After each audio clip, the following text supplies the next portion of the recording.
All right, I think we're live. Hey guys, welcome. Guess who got absolutely no sleep last night? Ding ding ding.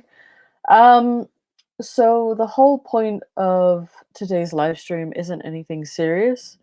Yesterday's live stream was pretty taxing, I have to say. There were quite a few things about yesterday's live stream that just immediately it pissed me off, as you could probably tell. I think the longer the live stream went on, the more frustrated I got, which is why we kind of cut it short at the end. Um, I think one of the main problems with a lot of my content is that I don't plan around it a lot. So what ends up happening is that a lot of unplanned things happen, which can make for very exciting times, but sometimes a little frustrating for me. So today, I just wanted to do something chill. Also, I've had a lot of new subscribers due to my participation on Abdullah Samir's channel. So I wanted to, extend an opportunity to those new subscribers to ask questions if they have any. And yeah, I just wanted to have a chill time today on the internet. I hope you can forgive me a little for that. I have had no sleep and I have a completely packed day today. We are doing a demonstration in a little while at 3 o'clock British summertime against the unfair imprisonment of Sahel Arabi. I'll see if I can find you that link right now. And then in the evening, I think we will also have a whole other thing to do. I think we have an activist meeting in the evening. So there's a lot going on today, and hopefully you can join us for the demonstration later. Here is the link to the demonstration. But if you do have any questions, um, please let me know. I will address them as they appear. And yeah, we have no mods in the chat right now. If your comments are being blocked for whatever reason, if they're being marked as spam or they're just not showing up, please let me know and I will activate them so that they do show up. I'm running a one-woman show, so this is kind of difficult right now. Welcome, dear Dad. Thank you for joining us. And feel free to share also the live stream if you feel like it. So far, there is not a lot of engagement going on, so any questions you have, I will be entertaining. I'm also going to be doing a little bit of a meme hunt. And what I mean by that is I've been spicing up a lot of my videos of late with memes and things like that, just to make them a bit more lively, make them a bit more lighthearted, a little bit more funny. I'm having a lot of fun learning to edit and things like that. So I want to look for more memes, just because I find them funny and interesting. And I think that they add a lot to my videos. So I will be doing that in the background, and feel free to just hang out with me for a little bit if you want to. So Dear Dad asks, what's wrong with Islam, or what do I find wrong with Islam? My understanding of Islam has been skewed for a while. I left in 2017. I have no problem with Muslims or people who believe in Islam. I think that as long as it's a personal thing that you do, I think that's fine. I just find that there are a lot of things that I personally disagree with. I don't like Allah as a god. I think that he's very cruel and very fickle. I don't like Muhammad as a prophet. I think that there's a lot of questionable things that he's done. Um, and those would be the two main things that I don't particularly like about Islam. Other things include harsh Sharia punishments, the ways in which misogynistic ideas within Islam influence different communities. There's loads of different things that I don't agree with in terms of Islam. But those would be a few off the top of my head. Welcome, Ahmed09. How are you doing? How's isolation treating you? Hope you're doing well. And if you have any recommendations for memes that you would like to see in further videos, please do let me know, because I'm doing a little bit of a meme search right now. I wish I could share the screen with you, but right now I'm only working out of one screen and it's kind of difficult to like move around a lot. So I don't want to really do that while I only have one screen to work from. But if you have any recommendations for what I could use to, like, any sound bites, any like memes that are going on right now, because all of the ones I see on Twitter, especially the ones that people who don't particularly like me send me, are quite dead in terms of the types of memeage, and I like to stay on top of it. So yeah, it's interesting. Um, even if it does offer forgiveness, that as you might say, the punishment for really simple things is still pretty harsh. Like for example, the punishment for apostasy is death. You get 3 days to recant, and I still don't think that that's a fair way of going about someone just changing their beliefs and saying openly that they've changed their beliefs. The punishment for homosexuality, again, very, very harsh. And I just don't like that. Um, welcome, Arif. Welcome, our duty, to the chat. We're just having a very chill session of just sitting around and Q&As and me looking for memes. Like that's all I'm doing. And also, if there are any creators in the live chat that would like to promote themselves, feel free to. There are no mods in the live chat as of now, so this is a very much a one-woman show. So if your comments are not showing up at any time, let me know and I'll see if I can bring them up on screen. So yeah. I don't think that being homosexual privately while having so my problem with that whole mentality is that you cannot be yourself publicly. I think that homosexuality, whereas it is, first of all, it's still considered a sin, and that has negative connotations attached to it, which I don't feel like it should.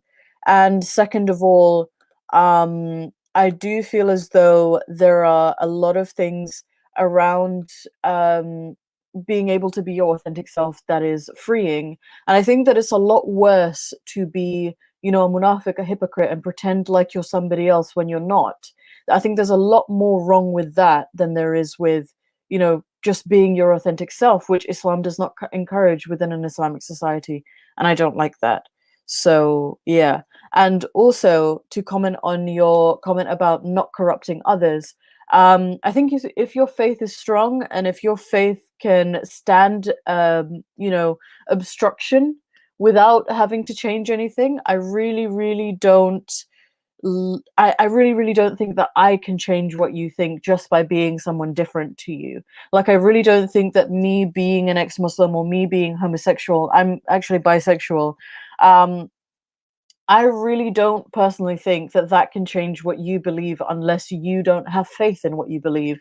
So I don't think that that's a strong argument, honestly. If Islam is a strong religion, it would not need to punish apostasy. It would not need to punish anything, really. So, yeah, it's it just isn't something that I would say is valid. Arif asks, "Are you Bengali?" Yes, I am. I was born in Bangladesh. I have two Bengali parents. I am 100% purebred Bengali. I've done a DNA test. You want to go and see it? It's on my channel. It's actually quite an entertaining video, if I do say so myself. Um, do you like Kijdi? What is Kijdi? I've never heard of that. It might be just my ignorance showing. Kijdi. It might have a different name in Bangla. I'm just googling it. Hold on. Oh, kisuri. It looks like kisuri. Um, it's like a dal. Yeah, it's kisuri. I do like kisuri. I haven't had it in a long time. My mum used to make the best kisuri. Um, whew, um, so the idea of kids being influenced by people fornicating on the streets and drinking in the streets is not a very, very strong argument, because people here in the UK can technically drink pretty much in public, and we still don't really see kids going off the rail. I think that it's very much, I think that instead of enforcing ignorance around these issues like sexual health, like drinking, like drugs, if we were going to call it that, I think that it's much more important to raise awareness about them and tell children about them and tell them what they should be aware of in terms of these things, rather than, just hiding this thing from them and making it something shameful, because it almost makes it more attractive or rebellious to do those things instead.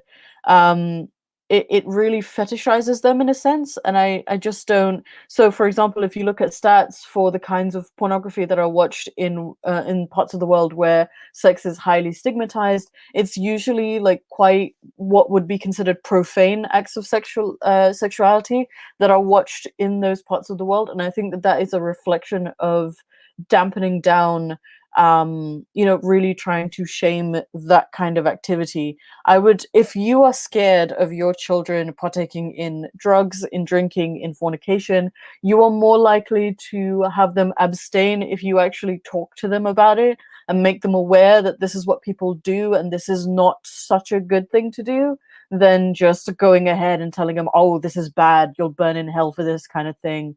It really isn't something that I would deem good. Your arguments are very weak, like strawman arguments. I'm not entirely sure what strawman arguments are. I don't think that my arguments are weak. I think my arguments are quite strong, and I have yet to see a refutation of any of them from any of the Muslim community. I am not typically a debater because I don't really have a debating style. I'm often undermined because I'm a woman when it comes to talking to men. It's happened on many occasions. I've made several videos about it. You can see it on my Twitter live feed every so often. Um, I think that people like to tell me I'm making weak arguments when I don't think that I am. I think that I'm making quite strong arguments and people just like to deflect a lot.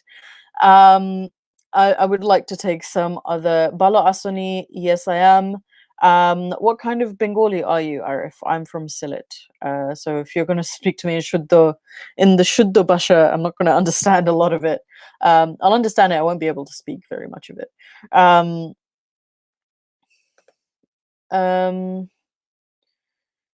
I don't understand why you would find it sad that I left because Allah is a cruel God. I mean, we don't worship dictators, so I don't know why I would worship a cruel deity. So it's not.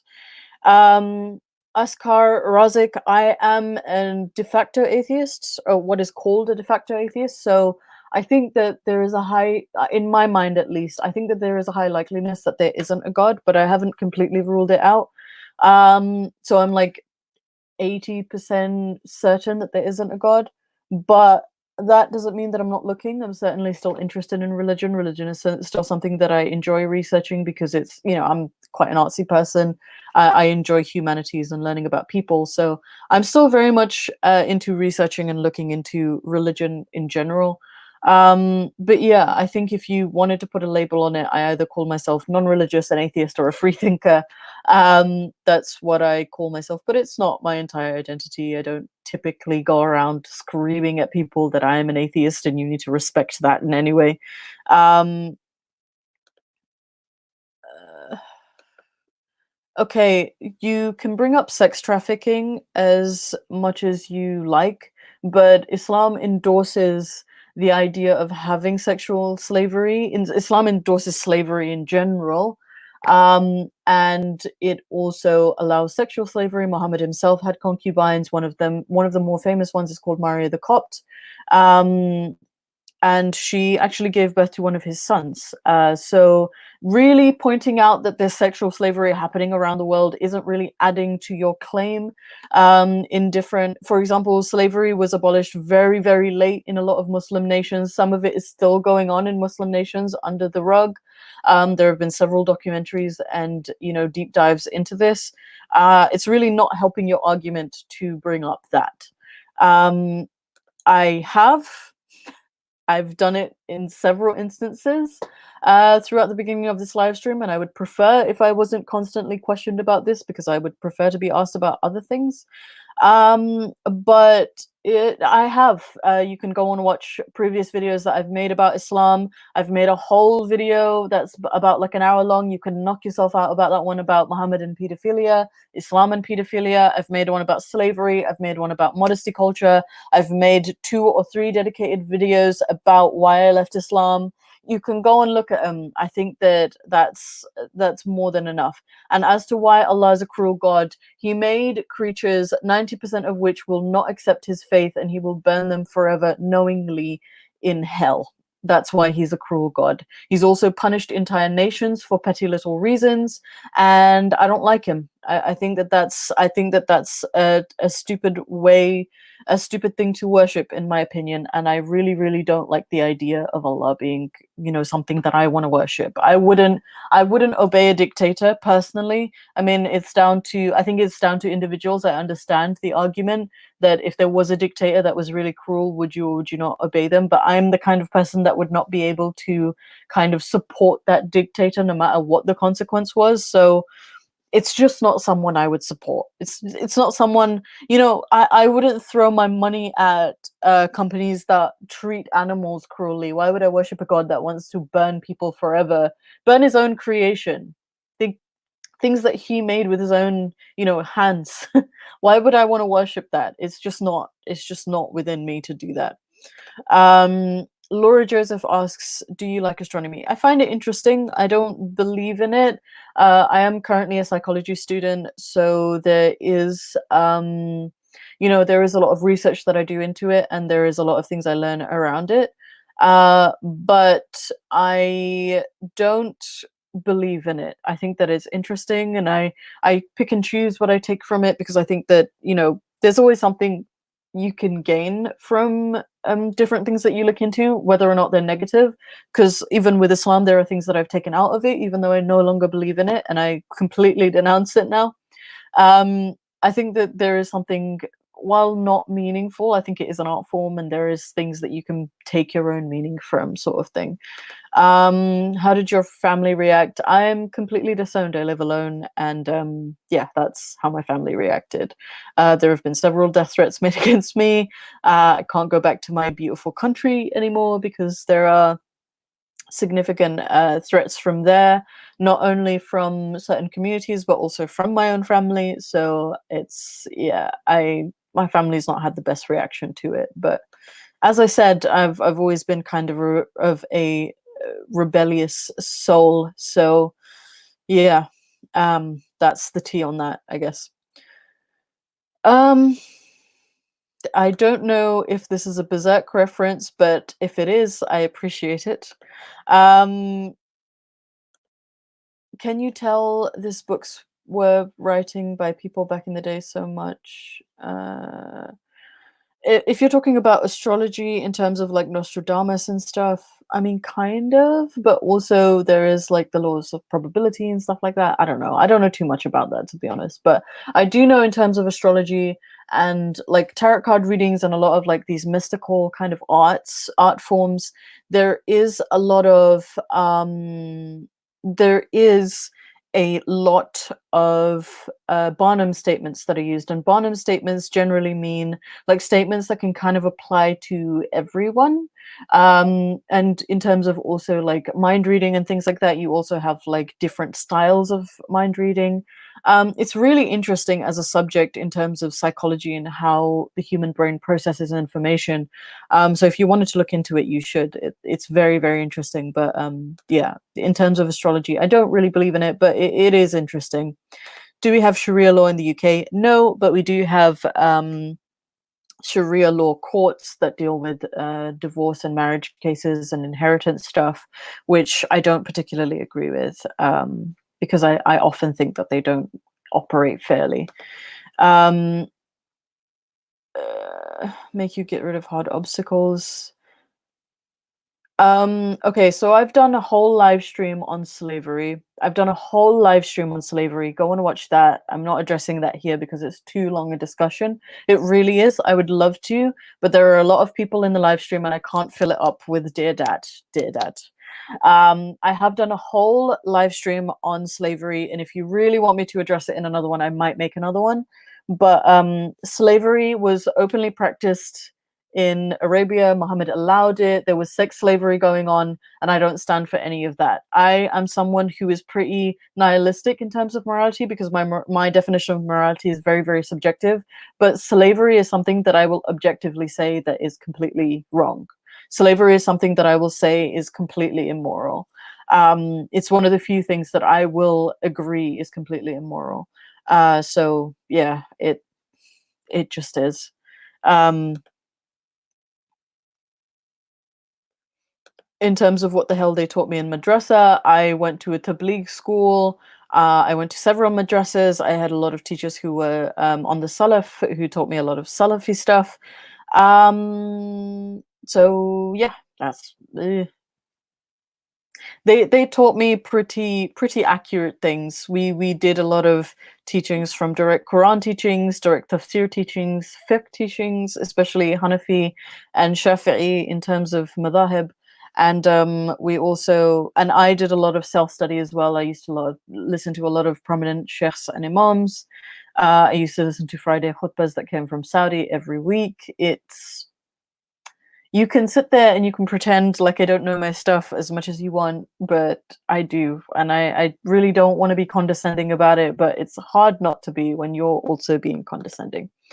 Vikram Shetty, have you ever been verbally attacked in public for your atheistic opinions? Only by certain family members, not so much by other people. I've been to Speaker's Corner myself, and I'm typically not a very standoffish person. I'm pretty open to discussion with almost anyone and everyone. So uh, it's not hard for people to get mad at me in public because I have a pretty calm energy. Like I'm very low maintenance as a person. I can have a lot of energy, but it's usually like very positive, like let's do stuff energy. And I think that generally brings a sense of calm around me. So even people who I quite virulently disagree with, people that I've had arguments before with, people who just dislike me and my views. I found that when I talk to them in public, I've had pretty normal discussions with them. I've had discussions with Ali Dawa, I've had discussions with his crew. There are some videos up on his channel where I'm featured there and I'm completely blurred out from the neck down. I've never really been yelled at for my atheistic opinions or the way that I am, except by people who are in my actual family. People who are in my family have actually made scenes in the middle of streets at seeing me and telling me I'm a disgrace and things like that. So, actually, it is what it is. It's just my life. If I'm appearing a little tired, by the way, guys, I said at the beginning of the stream, I have insomnia, so I didn't sleep all night. And I'm doing a stream to just keep my hands busy, keep my mind a little occupied, and I'm not just staring at the ceiling. I do have bouts of insomnia. You do not need to worry about me. But I also want to say that we're doing like a chill Q&A, just so I know a lot of you are new subscribers and you might want to know what I'm about, what I do. And if you have any questions, feel free to ask. I would prefer if you didn't just, spam me with a bunch of, nonsense questions about Islam. I would appreciate that. But if you really, really want to, you're more than welcome to. I mean, I do hail my YouTube channel as a free speech platform, and you can say whatever you want. I am running a one-woman show at the moment, so if your comments are not appearing, let me know, and I will try to validate them so that they appear. Just because usually my mods do it. I've told all my mods to allow all of the comments regardless of what they're about, because I do tend to hail my channel as a free speech platform and I like to keep it open to everybody. So yeah. Anyways. Also, I would like suggestions. If you've seen my recent videos, you'll notice that. So one of the reasons why this is titled Meme Hunt is because I want to hunt for some memes to put in my videos. If you've seen any of my recent videos, I am leaning towards more funny kind of commentary style content, which is filled with memes and a little bit more light humored, some more harsh editing. So if you have memes to suggest, please do. Do try typing them in because YouTube will typically block out links. So just type in the type of meme and I'll download them. Because what I find is when I'm like editing videos, I'll realize that I have a specific meme that I want to put in and then I don't have it and then I have to go through the whole thing. So I would rather just have a bank of them just so I can put stuff in there. So if you have suggestions, please do. I always love a good meme. A good meme is a way into my heart. Um, anyways, no, it isn't. It really isn't because I asked all of my chefs. I used to call in on TV shows to ask about all of the reasons that I left. I researched thoroughly. Listen, you will. I really, really think that there will never be a good enough reason for you for me to leave Islam because Islam is such a big thing to you. And if Islam means that much to you, that's fair enough. You can believe whatever you want to believe. I am not here to take away your religion, but I only ask that you also respect the fact that I am a free thinking, mature adult woman and I can make choices and you need to live with that. You need to live with that.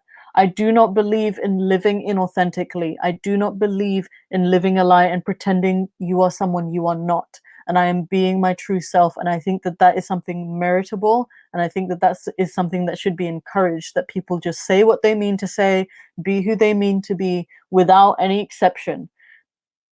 So I need you to stop shaming me in this way because it's really, really condescending. And I don't think that this is the way that you will also be able to get people into your religion. If anything, this is going to push them further away. And also, this shows a severe lack of adab.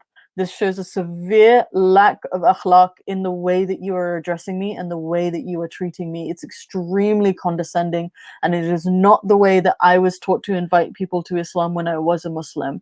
And I really, really don't appreciate this. I will allow you to speak. I will always allow people on my channel to say whatever they want to me. I'm a big girl. I've got thick skin, hard as nails here. But I will not back down from this kind of it's a form of abuse to shame people for what they think and how they do things. I went through a true struggle with Islam, and if you did come over from Abdullah Samir's channel, you know the kind of struggle that I went through with Islam. I'm on record as saying that it was one of the biggest heartbreaks in my life, leaving behind things like that. And I just think that it's extremely disrespectful to act in this way, and it shows an extreme lack of adab and akhlaq on your part to treat me in this way and to regard me in this way. And I really, really would advise that if you are and do hail yourself as a good Muslim, you will work on something like that in the month of Ramadan, which is coming up in about 10 days. So, I really, really don't appreciate this kind of behavior. I'll allow it, but I don't appreciate it. Astronomy is not astrology. I don't know. Sorry, I may have said astrology. I'm stupid. But I don't know too much about astrology at all. I do find it interesting, but science often goes over my head because I'm a very artsy person. I'm finding it really difficult actually to do a psychology degree because of that. But I'm doing my best. I'm hanging in there. So far, I'm working my way towards a first.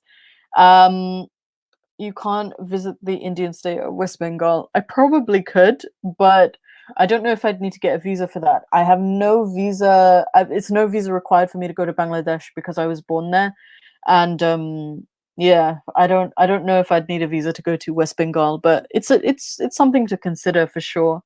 I might consider it, but the Bangladesh is where I was born. I have a lot of attachment to Bangladesh. I just can't go back there until I stop having death threats from there. Obviously, I can't really be penalized by law because I don't think Bangladesh has an apostasy law, but I really don't want to be mobbed by the mob.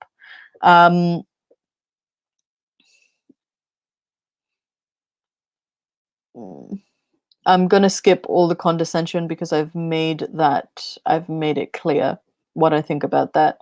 And I really don't respect that type of argument. No Sharia law. I mean, I definitely think that the UK handles things like that a lot better than other countries. It certainly has room for improvement. I think for real, 100%, I think the Sharia courts that deal with marriages and inheritance and stuff like that should be disbanded. But I also understand that it's a difficult issue because a lot of people want to be dealt in that way. So, and I don't know why, but they do. So yeah, I don't I don't know what exactly to say about that. Um anyway,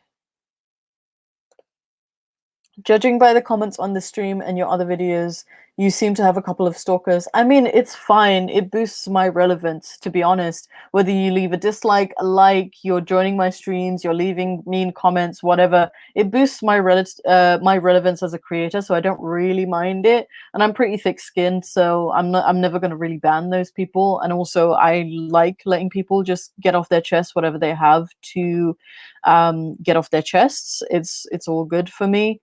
So I don't mind him. I really don't mind him. I get haters from all sides because I'm an edgy girl. I'm really, really edgy over here. And I think I'm pretty nuanced as a person. And I think that that opens a lot of doors for, oh, well, I don't agree with that. And then people get mad at me. But it's fine. I've had people mad at me my whole life for all kinds of different things. So it's all good. um,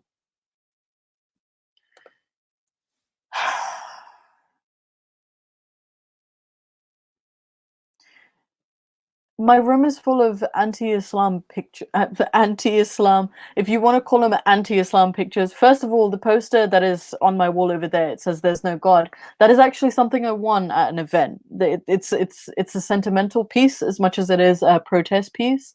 Um, I won that at I think it was 2 years ago. No, 1 year ago. I um I won that at International Atheist Day. I won that at International Atheist Day. It's signed by all my favorite people who are now my closest friends. You know, it's a sentimental piece as much as it is a protest piece. I have a drawing of Muhammad. There's a video on it if you want to go and check it out. I did that for Blasphemy Day last year. I drew that picture, and it's actually a tutorial. If you want to go and check it out, I will say that it is one of the most nuanced tutorials of drawing Muhammad online, because I look at different hadiths that describe him. I look at different artworks that have been made of him by Muslims in the past.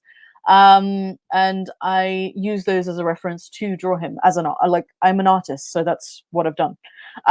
In terms of why they're up there, is because I do have an identity as an ex-Muslim. I think it is really, really important because we are a persecuted minority.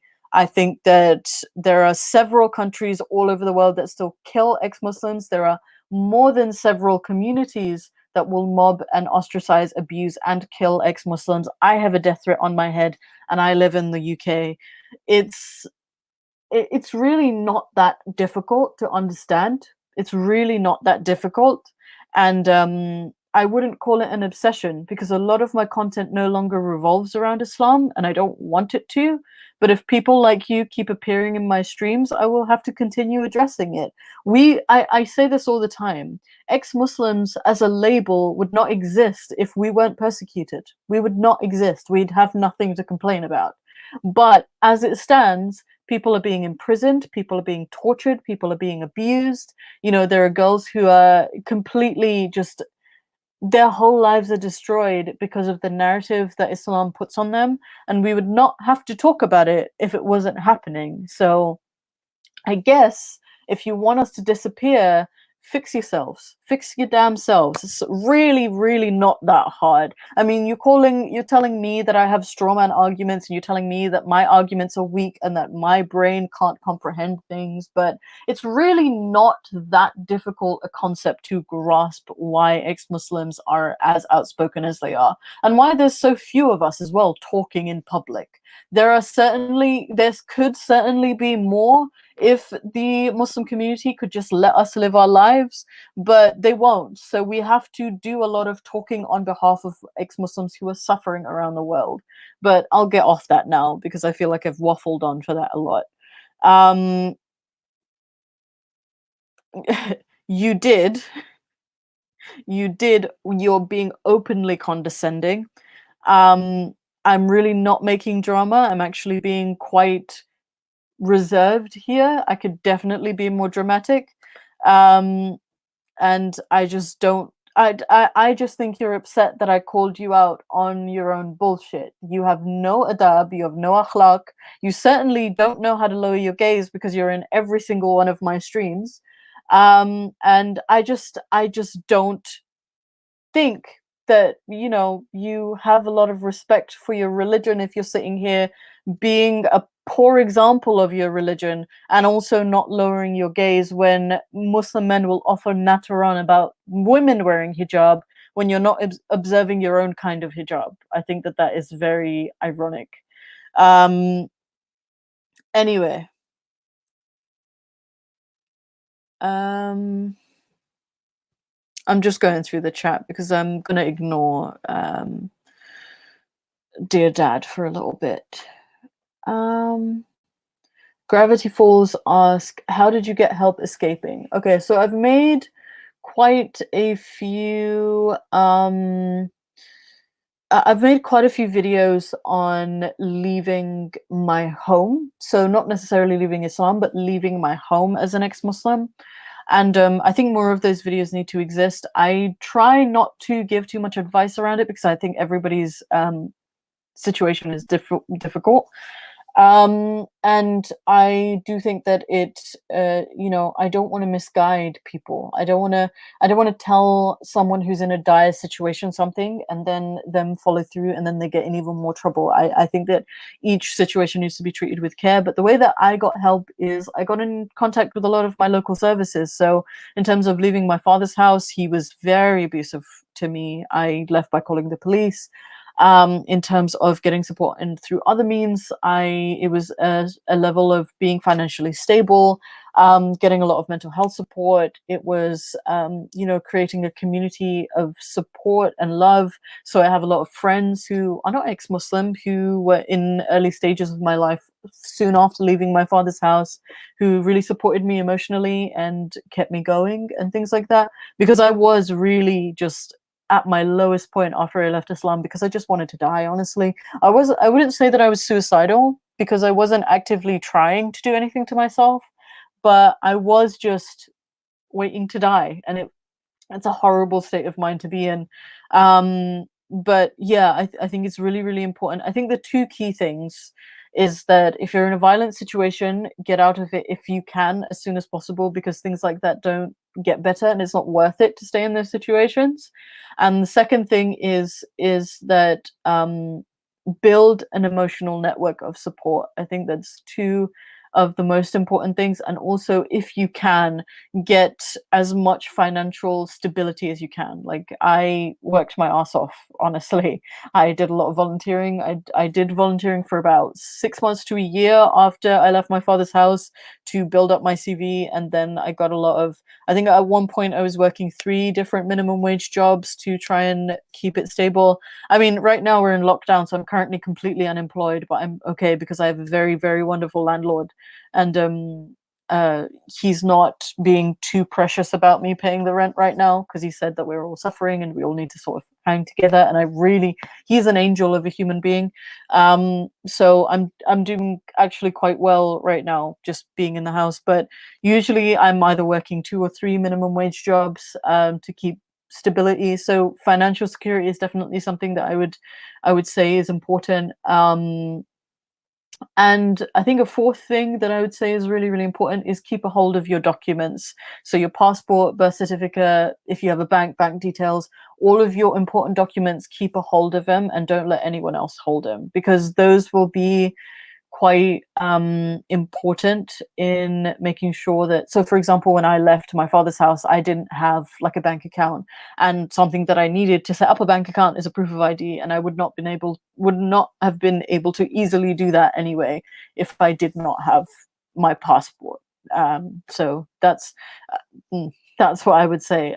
Make use of your local services. It's a lot more difficult in other countries. If you are in a country like Pakistan where an apostasy law or a blasphemy law is still in process, if in Iran or in Saudi Arabia or things like that, I would say reach out to Humanists UK or to the Council of Ex-Muslims in Britain. Those are the ones that operate here that can probably make some resources or find you some resources to get some help in escaping.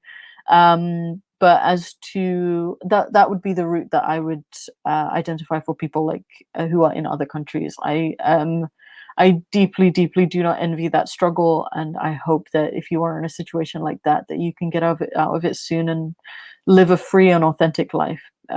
Authenticity is something that I deeply value, that I just don't think a lot of people do, and they should. But moving on. Weedman 1992 says, "Hey Faye, I saw your live stream with Samir. You said your mom wanted you to wear hijab, but hijab has nothing to do with Bengali culture. Please comment." So she itemized it as a symbol of culture. I agree that the hijab is not part of Bengali culture. It is more an Islamic item.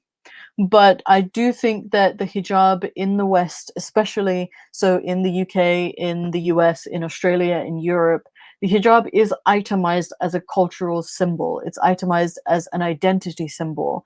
And I think that my mom, she wasn't hyper religious, she was spiritual. I think that that's what we'll call it. She wasn't hyper religious even till the day she died. But she was very, very spiritual, and she was very, very close to her culture, because she I was born in Bangladesh. My mom is from Bangladesh. She was a very Bengali woman, and she came to this country when she was like in her mid-20s. And she wanted to retain a lot of her culture. Like, we wore a lot of cultural clothes. We only ate cultural food. I was only allowed to speak Bangla at home. And I think in the outside world, especially in terms of like me going to school, like me needing to wear a uniform that maybe wasn't Bengali and she wasn't too happy about it, the only way she could like retain that culture would have been to put me in a hijab. And she also used to like make my brother wear like a little toki, to school, even though technically that wasn't allowed, but she made a big enough stink about it so that he was allowed to do that. But it was I'm not saying that it is a part of Bengali culture, but I think she itemized it as a part of Bengali culture, as a way to retain our culture.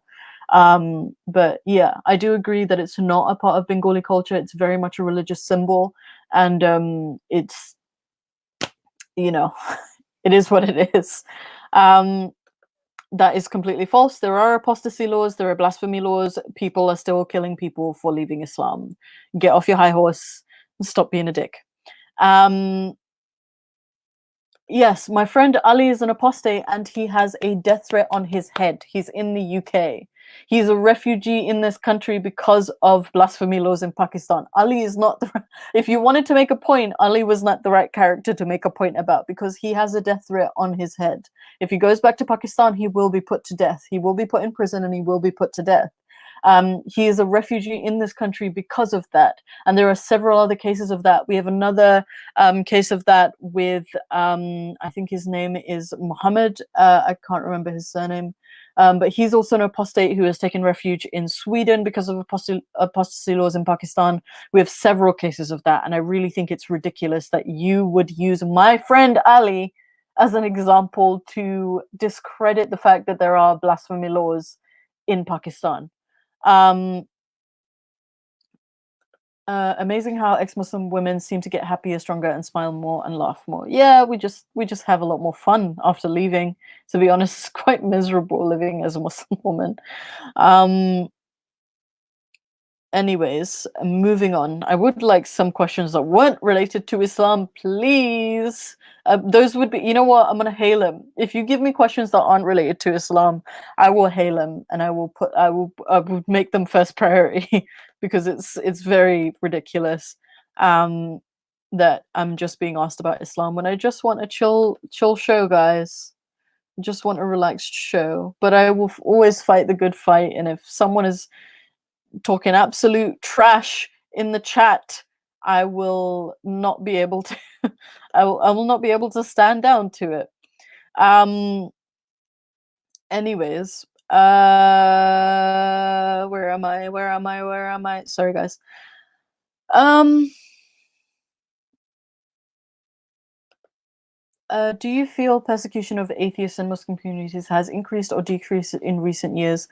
I don't know because I was not aware of the ex-Muslim movement until last year.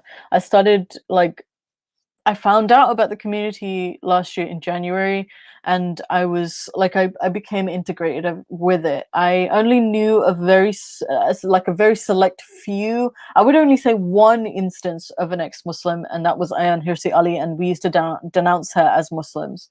But aside from her, I wasn't really aware of a community or other ex-Muslims. So I wasn't aware of the community. I wasn't like engaged with any of the content. So I really don't know, but I do think that the kind of attitude has shifted, not necessarily in a bright rainbow unicorn kind of way. It has certainly shifted in the sense of there is more shut the fuck up as compared to let's kill him, which I appreciate. I think that it's progress, but it's still not quite positive. Especially not if we consider the East and more like Middle Eastern countries and countries like Pakistan and Bangladesh. There certainly isn't a positive outlook, and the mentality that these people need to be killed certainly exists. But here in the West, I do like that there has been a shift, though I don't think it's happening fast enough. But what can you do? But thank you for that question. Um, Anyways, moving on.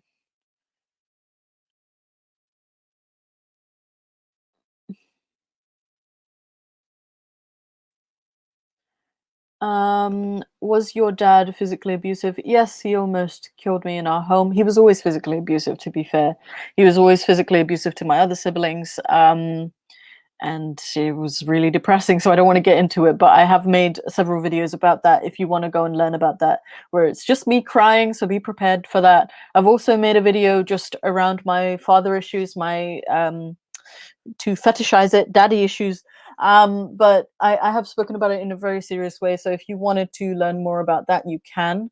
I've also spoken about that in some detail to some extent on Abdullah Samir's live stream that I did with him. So if you wanted to learn some stuff about that, you can. But listen, girl, I am tired. I haven't slept all night, and I have a demonstration to do and an activist meeting to go to later. So I really don't want to talk about it now because it's just going to be Faye crying on screen for 20 minutes like she normally does in other videos. But he was really physically abusive, to answer your question. Not Jar Witness, welcome to the live stream. Please go and follow Not Jar Witness. They make wonderful content.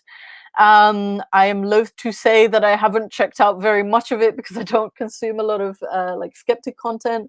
I get tired of making it because it's a lot of the same arguments over and over again. But do follow Not Jar Witness. I've had quite a significant influx of subscribers since a live stream I did with Abdullah Samir, so I will do as much as I can to support you. I think that the work that you and I do is very, very important in terms of the type of activism we do, and it's not talked about enough. But in terms of how I'm doing great. We're in isolation. I'm thriving in my stress. And I'm generally having a good time. I've had my moments of I'm angry at things, but for the most part, I'm quite happy. And, you just got to roll with the punches, I think. And I'm pretty positive, if I'm being completely honest. So, yeah, how are you doing? And if you have questions, let me know. I'm more than welcome to address it. And also, if you have editing tips, because you are also a fellow creator, do let me know. I would love. I'm also going to make you a mod because I have no moderators in the chat. So if you don't mind being a mod, I'm actually going to make you one. If I can find you, Jesus fucking Christ. But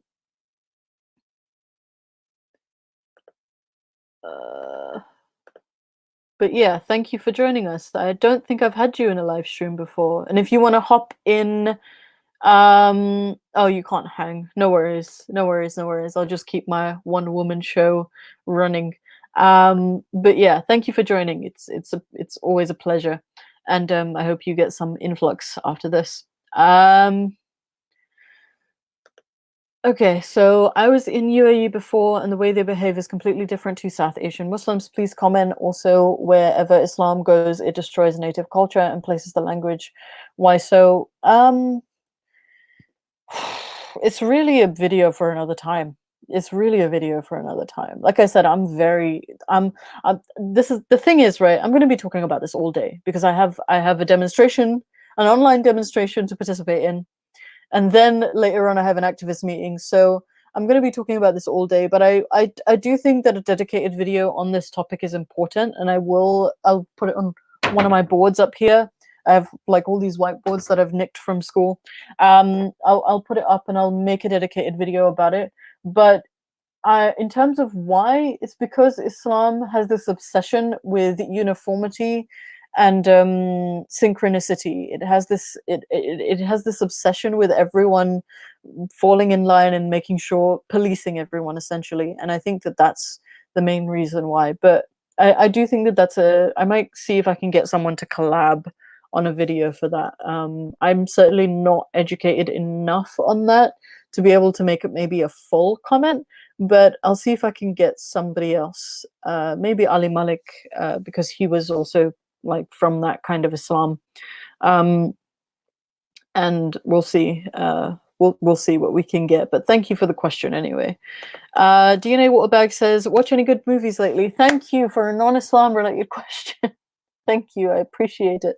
I don't watch a lot of movies. I don't know what it is, but every time someone tells me to watch a movie, unless I'm watching it with someone, I'm not really that motivated to watch them. I feel like it's a waste of time, even though it isn't. Like I always have a good time when I watch a movie. What I end up doing is I end up watching movies that I've already seen over again because I know they're good.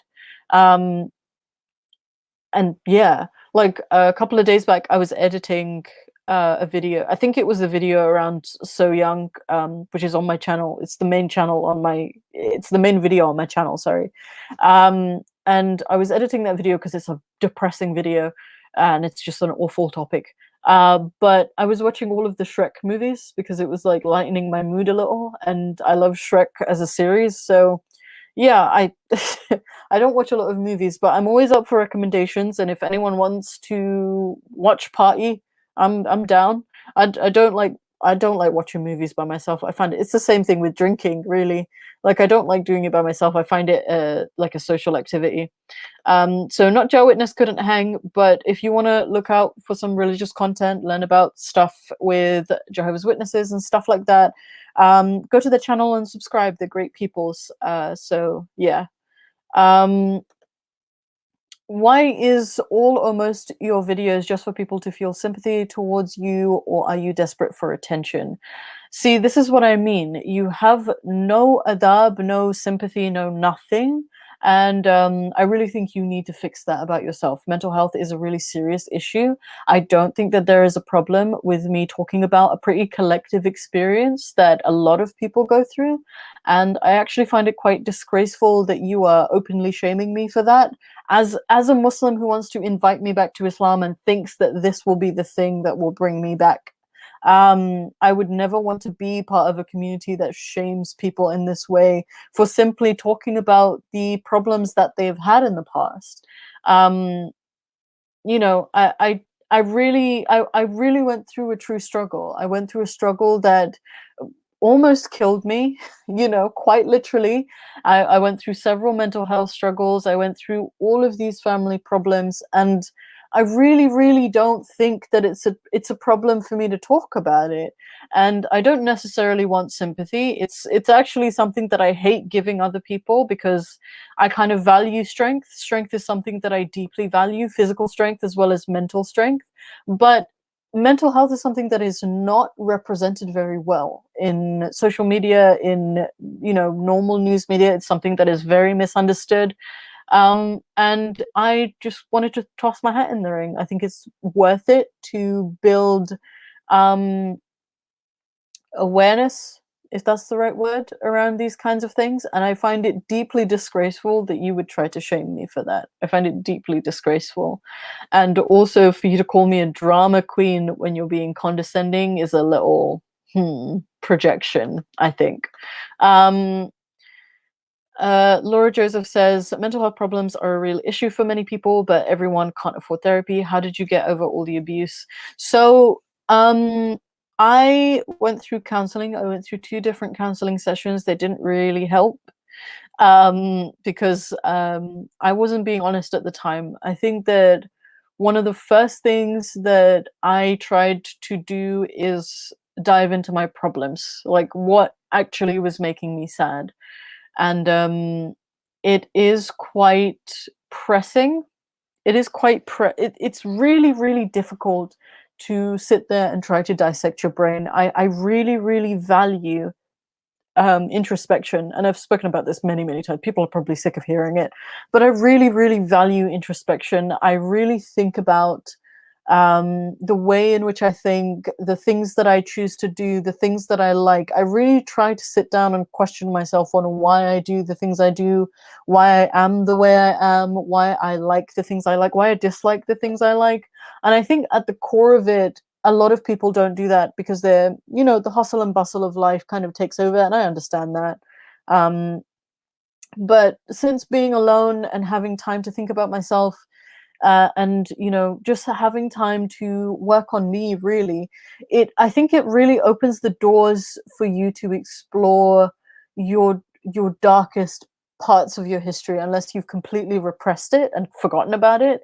It really opens the door to you sitting down and thinking about all of the things that you have gone through. I've always said that in times of stress, the reason why I thrive is because I'm very, very good at compartmentalizing and being able to focus on the problem at hand and put away all the things that are stressing me for later. And I did that for a really long time. We're talking about a span of 20 years I did that.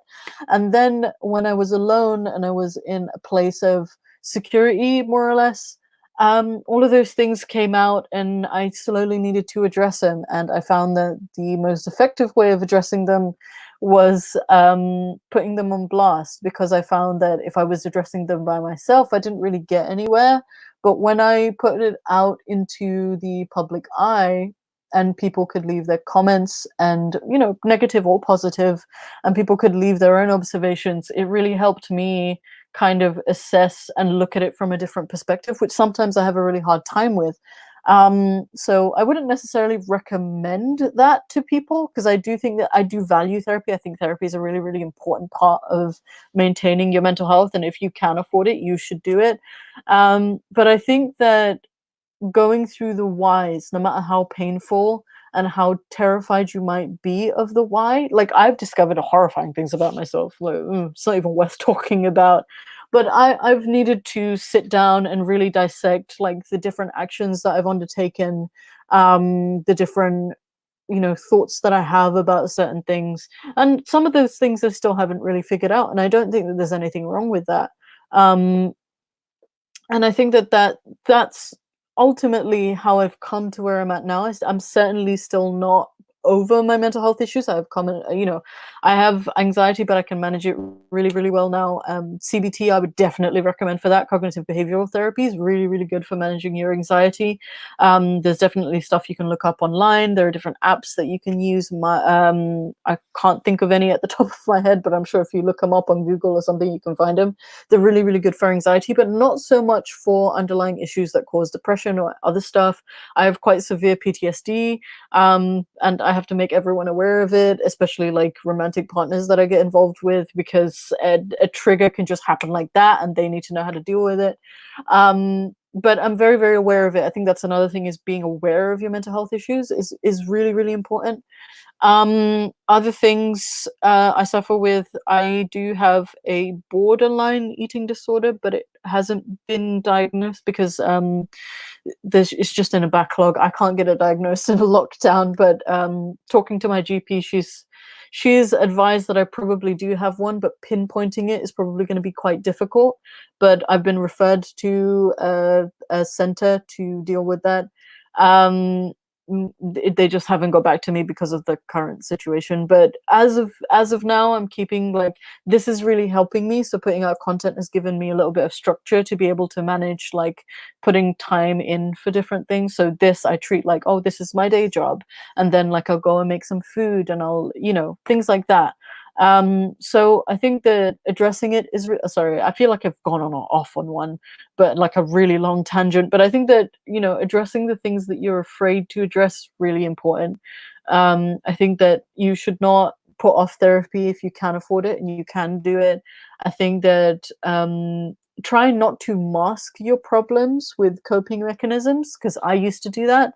Um, so like some people will use alcohol, will use sex, will but other stuff as well, like writing or drawing and throwing it into their art. Like it's really a really productive way of managing it, but it isn't necessarily a way of solving it, which is the core of what you want. I would say try not to mask it with that. I really don't think that that's a productive way of curing your mental health. um and just, don't be too hard on yourself. Healing ultimately is a process, it's not a race. And just try to take one day at a time. This is your life. You got to value every day, every minute that you have, and I think that that's really important. So yeah. But thank you for the question. I feel like I went on with a lot of waffle, but tell me if any of that was helpful. Jesus Christ, I just like a lot. Vikram Shetty says, how does it feel to stand tall beside amazing women like Ayan Hirsi Ali, Sarah Haider, Yasmin Mohammed in this fight for the freedom of free thinkers? I don't know. I don't know how it feels. It's a little surreal. I try not to herald myself as someone like that, because I understand how my brain works, and this can become very big very quickly. Um, but it is surreal. It is. They have wonderful insights. Don't necessarily agree with everything that they have to say, but they are brilliant women who have made a difference. And I have always wanted to make a difference in people's lives. It's always been one of my life goals, and I really do feel like I'm doing that, and it's given me a drive and a purpose, and really feel like I'm helping people. And yeah, that's what I feel like, and I'm quite committed to it. I've always been the kind of person who has like a revolutionary spirit, a revolutionary spirit, a rebellious streak. And I really don't see another kind of life for me. I'm always going to fight for the little people. I'm always going to have a cause to fight for. It's always been within my description as a character. So it does feel surreal. I think that's the best word to describe it. But don't feed this. This is a monster. Do not feed it. Um, Moving on. Sorry, my lips are very dry. Girl, watch Tiger King. I've been asked to watch Tiger King many times. I'll put it on the watch list. I'll put it on the watch list and see if I can rope somebody into watching it with me. Talk about Tell us about your tats. So I have 3 tattoos, and I have ideas for other tattoos. I don't know if they're still stored on my phone actually, but I have one here, I have one here, and I have one on my knee that I will not be standing up to show. I can't be bothered. But I have the brand of sacrifice from Berserk, which is my favorite thing in the whole fucking world.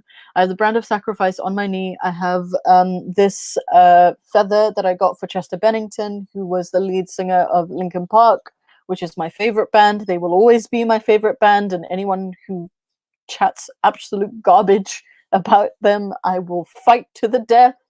I got that for him because he was a very important part in my healing process. And this is a tattoo that I got for my siblings, and it's their initials with the dates that I looked after them. Other ideas I have for tattoos is I just want a lot of aquatic life, because I'm a Bengali. I love aquatic life. Like I want an octopus like on my rib cage. I want a mermaid. I want a shark. I love sharks. I think that sharks have a lot to teach us. Something that I learned from a lot of documentaries that I watched about sharks, and a lot of fish really, is that they can't breathe without moving, which I found really interesting, and I've kind of made into a motto, is that sometimes life is so hard that you just gotta keep moving to breathe. Just don't stop moving. Just keep going, and eventually you'll get somewhere. And that for me, that's super symbolic. So I really want a shark. But yeah, tattoos are expensive. You want to fund them, PayPal and Patreon are in the link in the description below. Sorry. Super chats are also open. But yeah, obviously no compulsion or anything like that to give money. This is free content for you guys. I have fun doing this. So yeah. but I do want to get more tattoos. I also really like the Celtic style of tattoos, and I want to get more of those. So yeah, my friend and I want to get like best friend tattoos. She wants to get a flame for me, and I'm going to get a little snowflake for her on the back of my elbow. And I want to get that in a Celtic style because we are very different people, but we love each other. Um, Mental health problems are a real issue for many people, but everyone can't afford therapy. How did you get over all of the? Okay, I've kind of answered that already. Um, why are you such a drama queen? I mean, can somebody tell me if I'm being a drama queen? I really don't think I'm being a drama queen about this. But please, like, just to get a consensus, I really don't think that I'm being a drama queen. I don't think that I'm getting offended. In the past, I've definitely been off on one on certain people, but I definitely don't think I'm being a drama queen here. I think I'm answering questions as they come pretty calmly and pretty fairly. And if you weren't being condescending, I would not need to be petty. But just because I'm being petty does not mean I'm being a drama queen. Um, anyway, I wouldn't want to belong to a club or association that would have someone like me as a member. Mark Twain. Agreed. I want to be the different one. I want to be the one that sticks out. And in all of my pictures with other people, I'm definitely the one that sticks out. um, oh, shut up. You look. Okay. You look for the approval of an imaginary person. Where do you have the room to talk? DNA Waterbag, who are some of your favorite comedians? I love this question because my favorite all-time comedian is Bill Burr. Really does. That probably says a lot about me, but it really does make me feel at home when I just listen to him talk. It's in a really weird, nostalgic way. It's very soothing for me. But he's also really funny, and he makes a lot of good points, and I really like him as a comedian. I used to like Jim Jeffries quite a bit, not so much anymore. After his little scandal around his like news TV show. I like Daniel Sloss is an up and coming comedian that I really enjoy. I watch a lot of YouTube comedians. I know they're not technically considered comedians, but I do watch a lot of them. But my favorite comedians would probably be Bill Burr. I like George Carlin. I think that obviously he's a legend, but yeah, comedy's always good. I also like Patton Oswalt.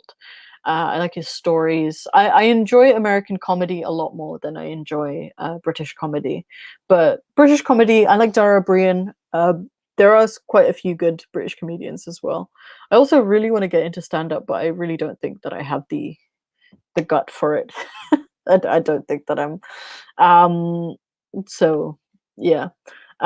Great response, my dear. I don't mind. Is the eating disorder for weight loss? No, because I don't have a lot of problems with my. I mean, look at my hair. I don't have a lot of problems. Um, like with my body. I do have slight body dysmorphia because I definitely have like my problem areas that I sometimes fixate on. But my eating disorders started a long time ago. My eating disorder started in like 2014, 2015, I think. And they stopped for a while in the middle and then they've started again. So my eating disorders, I think, are triggered by the sense of failure or I'm not doing enough. I think that's what it's triggered by. Because I had a quite severe one when I was in my father's house. Sorry, I probably should have put trigger warning or something. I don't want to trigger anybody. So if you don't want to be here, please do leave. Not what I want.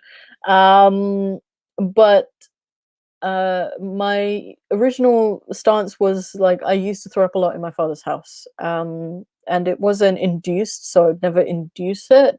But it was like I could never keep food down. I never felt hungry. I just used to drink a lot of tea, and it just to keep my energy up. Like I used to have a lot of sugar, but I couldn't keep any meals down. I could keep liquid down, but not any meals. And it used to scare me a lot because my mother had stomach cancer, so she used to throw up a lot, and I was like really scared that I had the same thing. But recently it's come up again. I think within the last maybe 9 or 10 months. I can't exactly pinpoint where and when it started, but it is. I think it probably started around the time when I was looking for a job last year. Because I think the eating disorder is kind of driven by failure. Like, oh, you didn't eat. You don't deserve to eat because you haven't done enough of this, or you're not making enough of this. Like, you're going to lose your home, so you need to save this money for later, sort of thing. And that's what it stems from. But since lockdown, and since there hasn't been too much of a pressure to like make money because there's nothing I can do. It's not been as bad. I'm more or less eating one meal a day, which isn't perfect, but it was better than before. I was like going whole, I don't want to say weeks, but like quite a few days without food. Um, and I was just like drinking a lot of water and having a lot of energy drinks, which makes no sense, by the way. It makes absolutely no sense, but it's just how it works. But it's not driven by weight loss, which is why I find like it's difficult to pinpoint. I have lost a significant amount of weight, which is scaring me a little. I don't intend to. I've never intended to. Um, Again, like I value strength, so being stocky has never been a problem for me. But yeah, it was.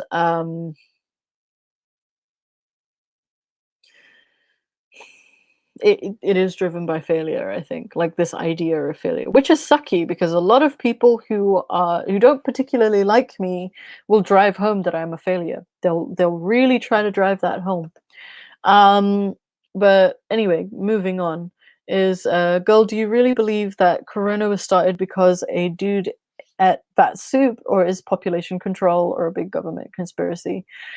um I think a lot of the big things that happen in the world happen because of a chain reaction. I do believe that it is very much a butterfly effect. Like, one thing happened in China and then it's just spiraled. That's just generally how viruses happen. I don't think it's population control. I don't think it's a government conspiracy. There is actually a lot of studies on how conspiracy theories come about, and it's called, I can't remember exactly what it's called. I'd have to dig out my psychology books, but it's called a like a big cause big effect heuristic or fallacy, that because something has a big cause, it must have a big effect, or something that has a big effect must have a big cause. It's a common fallacy that people go through, and I kind of gave an example in Abdullah Samir's live stream as well, by saying that like one of the conspiracies that's famous here in the UK is that Princess Diana couldn't have just died in a car crash. It must be a big conspiracy because she's a princess, and it couldn't have been something very everyday. Because she's a princess, everyday things don't happen to big name people, sort of thing, and it just kind of connects in people's minds like that, and that's where conspiracy theories come from. So I enjoy conspiracy theories. I think they're interesting. I have a laugh. I some of them really do deeply make me think. But in terms of the virus itself, I don't think that it's a big conspiracy. I do think that um, it's just a butterfly effect. Like, one dumb mistake happened years and years and years ago, and now it's become this. With wet markets and stuff. And it has actually happened before. The SARS virus also came out of wet markets, and they didn't close them down. So yeah, I think it has also been traced to which animals this disease has jumped from. So it jumped from a pangolin to a bat and then to a human being. So there is some evidence to back up that it probably isn't like a big governmental scheme. But I do agree, governments do lie about a lot of things. There is a lot of political intrigue, but I really don't um, think that you know I really really don't think that the government is behind it. But in terms of the wet markets, it's actually really interesting because I was looking into it. Soon after the initial lockdown here in London, I was looking into it. I looked into wet markets, and I looked into like people. I looked into a lot of YouTube content, so I looked into a lot of like vloggers and like travel food bloggers and stuff like that, who were like reporting on these wet markets from like 5 6 years ago, and then like more recent reports, which obviously reports it within the constraints of the coronavirus and all of that. And I do want to say that originally the wet markets were set up I think it was in the 1800s or the 1900s, I can't remember, but quite a few years ago when there was a famine in China, and that's why the wet markets were started. So people weren't eating like rats and bats and things like that just because, you know, they wanted to, or it was some kind of delicacy. It was very much to feed a massive population who was starving from a famine, and that's why wet markets started. Um, but later on, as this, you know, slowly became a problem, it slowly became a part of the country's culture, and it is the rich minority that look for these delicacies now. And that was, and because it's a rich minority, they hold a lot of power in the government, which is why it was reopened after the SARS virus. And now I've heard that they've closed them again, and I'm hoping that they stay closed because it's absolutely horrendous. But yeah, there is a long history to it, and it does make sense when you look into the history of it. Um, and I've said this before in many live streams and in other videos that I don't really have a problem with people eating meat. I think that to an extent, it's especially in cases of like famine and there being a shortage of food, it's necessary for human survival. Like it's not so much. I so much don't have a problem with the guy eating a bat or whoever ate a bat eating a bat. I do not have a problem with that, but I do have a problem with the idea of people contaminating their food. That's what kind of creeped me out about it. And yeah, it just wasn't something that just why do that? Like if you're gonna eat meat, at least be sanitary about it. Don't care what meat really, but if you're gonna eat meat, be sanitary about it. Be smart about it, you know, especially if an outbreak has happened before. But yeah, I think we've come to the bottom of our comments, and our trolls have left us after being called out several times. Well, after leaving the comment, Islam is the best therapy for mental health. It is not. It has been shown to not work in many instances. But I don't know. I think that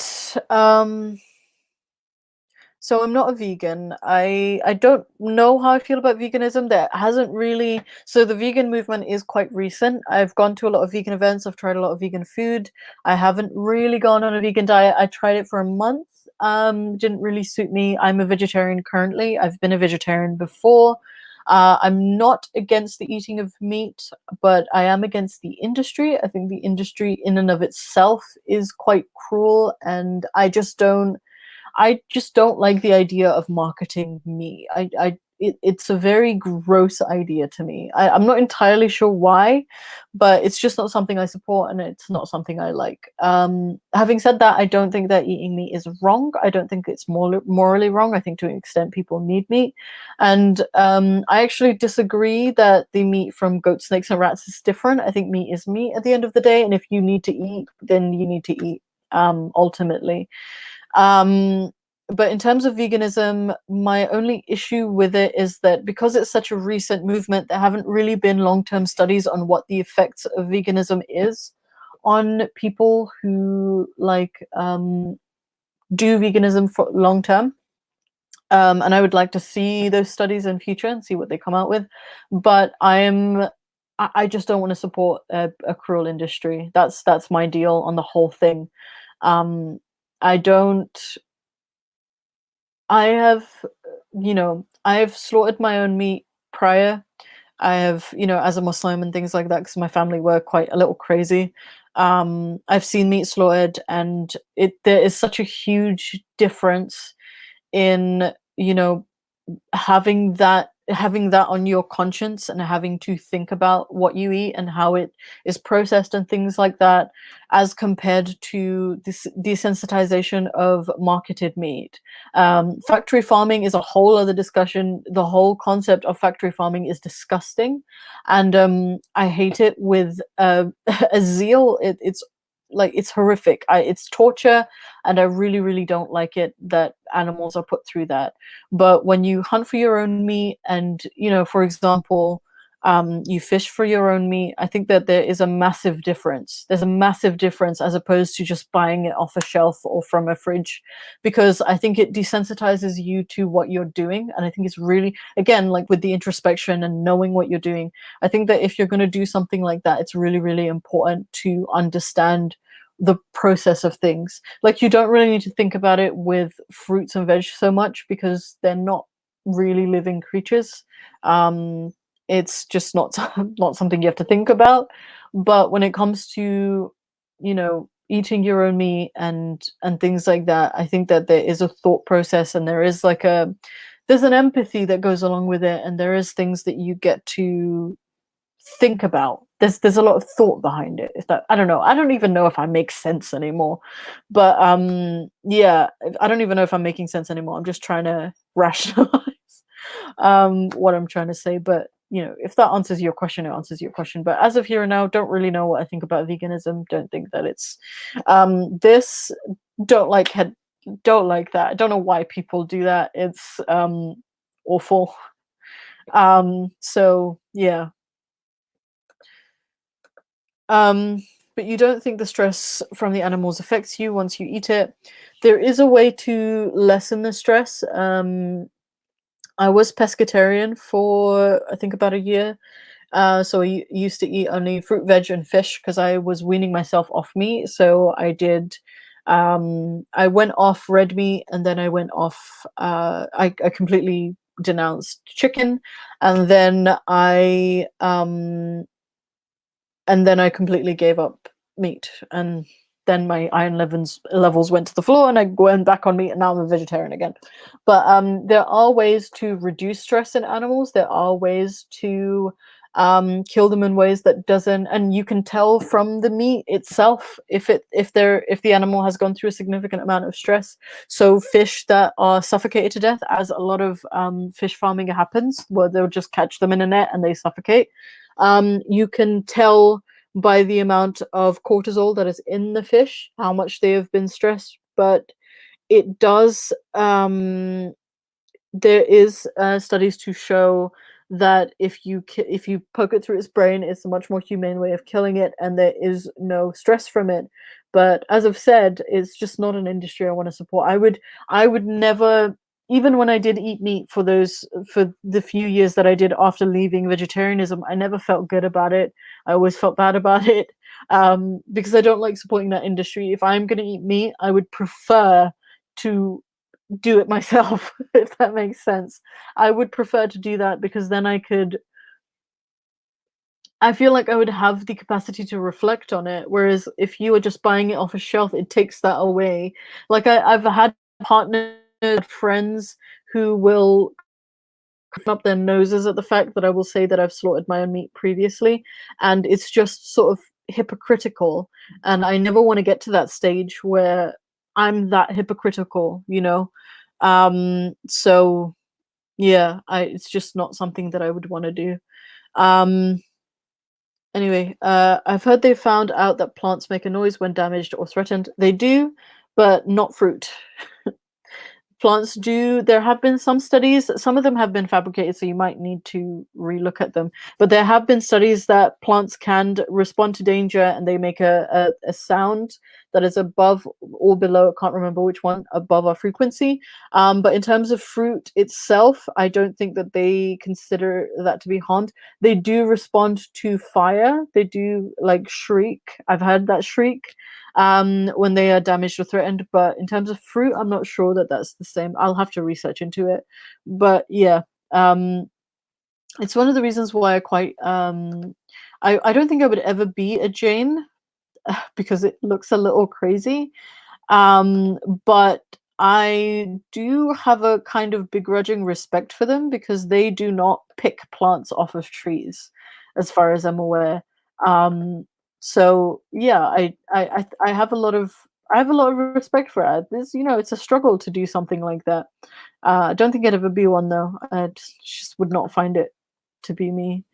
Um, Welcome, Dakok. Welcome. Um,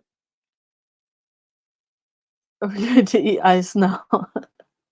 No, I don't think anyone's making that argument. I don't think anyone's making that argument. I've very rarely. I know there are some people who are like fruitarians who only eat fruit. I don't know. Those people are crazy. And we already have crazy vegans. We don't need those. We just don't. But since the a lot of people have disappeared a little, um, I don't know if you guys want to. Oh, hey Tyler. Um, how are you? How are you this morning? How are you doing in isolation? Since people have kind of dropped off, I'm thinking about just stopping, chilling a little before I have to go online again. I'm actually gonna plug in my laptop because it's dying. But if you have any further questions or you want me to, I don't know, do anything, let me know. If you have suggestions for content, if you, I'm currently on a little meme hunt. I might do that in a little bit as well. But yeah, let me know. Let me know. So yeah. Also, if you get in silly feuds online, please do use the hashtag simp warfare. I'm currently putting together a compilation for some just funny commentary videos. And the first episode is up. We are currently, I have a little crew working on thumbnails. They're working around the clock. Um, they're working around the clock to make some fun, fresh content, so any way you can help is great. So yeah, Laura Joseph, thank you for all your questions, and thank you for the enlightening, allowing me to have like a nice discussion that doesn't revolve around Islam, as many people want me to address, mainly Muslims, and then they regret it. But thank you for joining me. If you have to go, that's absolutely fine. Remember, anyone who's in the live chat, to like, share, subscribe. If you've had a good time, leave me some good feedback. If you've had a completely negative time, give me a dislike, leave me some negative comments. I welcome everybody on my channel. And yeah, all of my social media links are in the description below. You can find me on Twitter, on Instagram, on, I think that's about it. You're on my YouTube page. I also have a Patreon. I have a PayPal. Super chats are open while the stream is live. If you want to donate any monies to me, there's no obligation, obviously, but if you would like to, you're more than welcome to. But thank you for joining me. And if you have any final comments, questions, concerns, complaints, let me know, and I will address them before we log off for the day.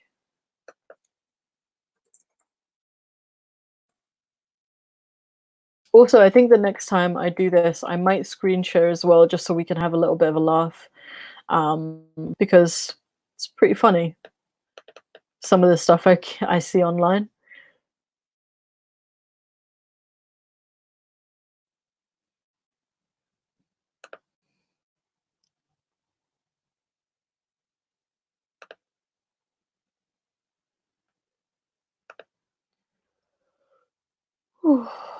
I'm so tired. Like, I'm so beat. I feel like Ninja when he went when he went on stream by accident. Uh,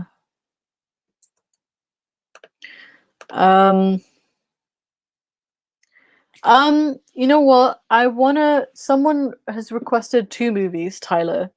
Um, there have been two movies that have been requested to me. One is The Platform, which I think is a horror movie. Ali Malik requested it. And another one is Tiger King, who everyone and their mom has told me about. So I'm thinking about watching one of those movies because I just don't have the attention span for movies sometimes. But I'm thinking about watching one of them. Have you seen either of them? Because we can definitely review one of them, good or bad. I'm down. Yeah, it'd be fun to talk about a movie or a series.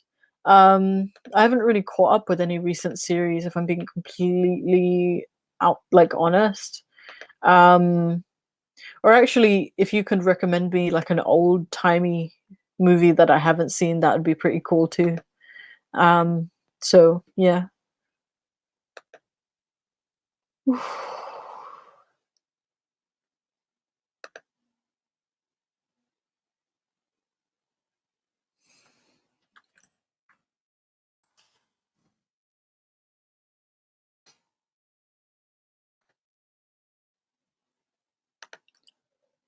But yeah, DM me. I think I'm gonna log off the stream. Thank you all for joining me. I will see you very, very, very soon. Um, because we will be live streaming some content later today on, I'm not entirely sure whose channel because I haven't gotten all the details yet because no one tells me anything. But we will be doing a very open protest for Sahel Arabi. So do tune into that. That is happening at 3 p.m. BST, so British summertime. If you wanted to come and hang out with us, because we're doing a quite a live demonstration online. So yeah, please do join us. Please do feel free to join us. I believe Waleed Wayne or VideoVids will be hosting. So yeah, and the more details I find about that, I will live tweet about them. And sorry, my brain is like gone. Thank you for joining me, and I will see you guys probably tomorrow or today if you come and hang out with us. So bye.